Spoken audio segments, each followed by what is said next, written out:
Здравейте отново! Аз днес искам да ви поговоря малко за моя сборник Езика на музиката. Какво съдържа той? Езика на музиката, това всъщност е как да разпознаваме по-добре музиката, как да я разбираме. Вътре всичко, което съдържа сборника, е това, което е всъщност музиката.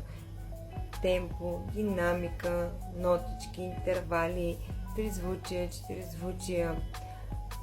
Всичко, което съдържа елементарната теория на музиката, съм го описала с прости думи, достъпно за вас, за да разберете, които се занимавате с музика и да бъде по-лесно достъпна тази теория на музиката.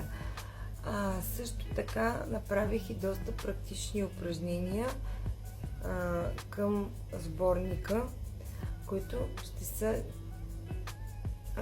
в полза на тези, които учат елементарна теория на музиката или искат да разберат музиката в по-дълбок смисъл.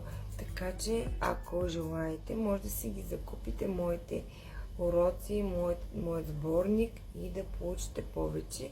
Или също така е подходящ и за хора и деца, които учат в академия, в музикална академия или в музикално училище, просто за да е по-лесно достъпен материала за тях.